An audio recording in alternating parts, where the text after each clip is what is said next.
As a longtime Pokemon fan and someone who's had the opportunity to get into Pokemon cards for the past 5 years or so, I can safely say with absolute confidence that right now is one of the worst times I've ever chosen to get into a hobby. My first experience with Pokemon happened when I was about 7 or 8 and my cousin let me play on his Game Boy Advance, and I had the coveted Fire Red edition in my hands, and I saw the title screen and it was the Flaming Charizard. Around that same time, I also got a Chinese ROM of Pokemon Platinum, and I remember that I got stuck in Jubilife City because I could not figure out how to get the clowns to give me the stupid watch in order to go past them.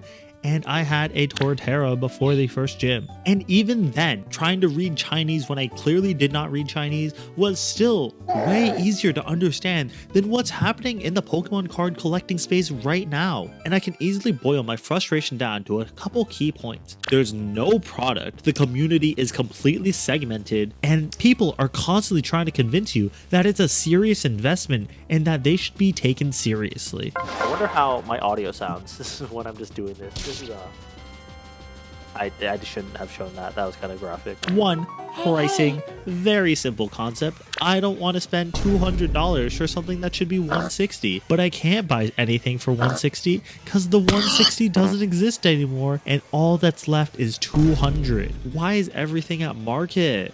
Why is there nothing available for retail? I was there the day the official Pokemon Center stopped selling Temporal Forces booster boxes, and that was very sad. I actually wasn't that interested in that set.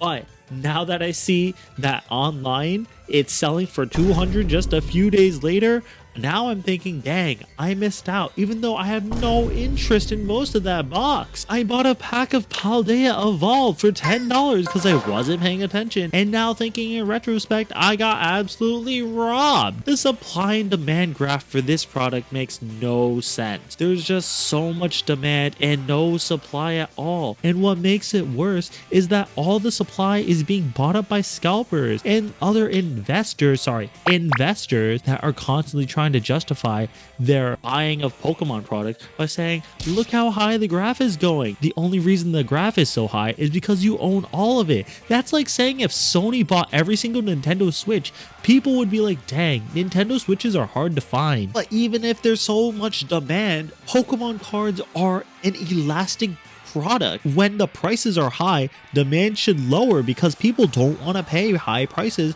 for something that's not necessary for everyday life. There are so many substitutes for Pokemon cards.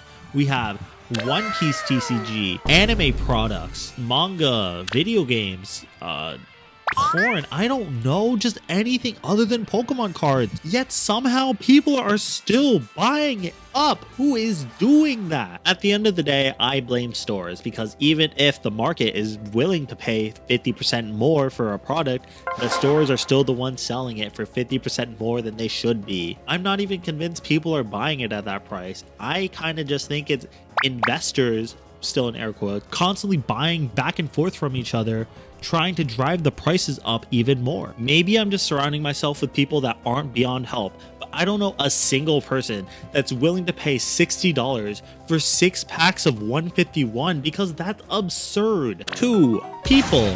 Why are all the content creators for Pokemon different shades of the same white man? They're all 40-year-old somethings with dark beards, constantly going off about card value and investments and how this is such a smart play for the long term. Their ad revenue and sponsorships are undoubtedly more impactful for their bottom line than the ROI on a Charizard that they have, considering that the price charts for that Charizard are more fluctuating than crypto. And yeah, not all content creators fall into that bucket, but there's a lot of people in that big bucket. If I had to say, there's like 2 main content creators for Pokemon right now, and that's people that constantly open packs, just like those tick streamers that are constantly playing slots and looking dead. And 2 are the people talking about market predictions, just like the hedge fund managers, because they'll never just beat the market normally. But people still listen to them because they've been in the industry for a long time. Between those 2 types of people, there's also just 2 main forms of editing, because every video is exactly the same. There's only ever long takes with no cuts and constant talking, or the Mr. Beastification of YouTube. Where's the diversification in the hobby? Everyone's a cis white man. I know it has to exist somewhere. Please recommend some nicer content creators, or don't, because I might be on my way out. 3. Promotion. I was actually just looking for a third keyword that would make this a bit better. Perception. That's a better one. 3. Perception. If you ask a layperson what their opinion on Pokemon cards is right now, they'll most likely think about Logan Paul and his high value cards. Something where if you play your cards right, the $10 you spent now could equal a retirement fund in the future. Except no, because 1, no one plays the card game, and 2, no one has any idea what they're doing. It's all just speculation, driven by hype. If I were to compare Pokemon to the stock market, I'd probably say that a booster box is equivalent to an ETF, and buying individual cards is like buying an individual stock. But now imagine if every single stock was constantly having buybacks, because in order to engage in the hobby properly, aka opening cards, you're constantly lowering the supply that is currently in circulation. But then also your shares can be diluted at any point because Pokemon can just print more whenever they want it. I don't know, owning a booster box for the sheer purpose of letting it sit there to appreciate and value does not seem like a good way to use a booster box. And yet that's the best path for a good return on investment. Literally hoarding, letting it sit there. And more importantly, with the stock analogy, stocks have decades of historical data that financial analysts claim to interpret while still performing worse than the overall market. Alternatively, Pokemon cards have hype periods where people buy everything and say, look at this price chart.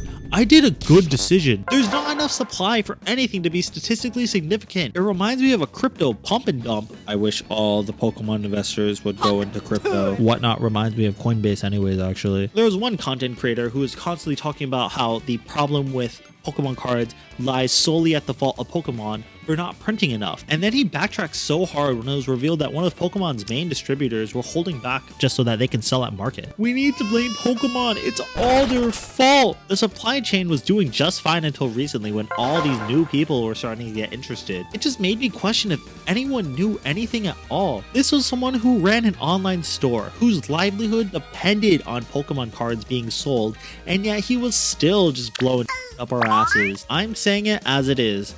Pokemon cards are gambling. There are minuscule chances of winning something good. The house always wins. I recorded a few openings for short videos while I was interested, but I'm curb stomping my addiction right now. I'll just let these play in the background. People are trying to get back some money to convince themselves they aren't just indulging in a hobby, but rather that they're a serious investor whose returns will be huge. I unironically respect the people that open packs constantly more because at least they're losing money.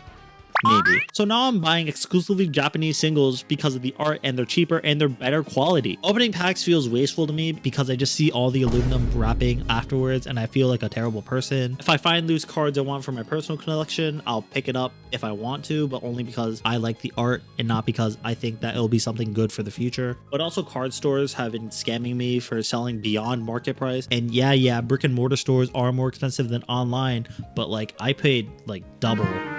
And that made me real mad. Also, every eBay store I buy from claims to be like a cute little shop from Japan, and even if they're lying, I still like that way more than the middle-aged white people in America. That's it. I hate grown-ass adults that claim to be an expert on something they don't even understand, really. I guess that counts as me also. I'll take the dislikes on this video. I was pretty mean in this.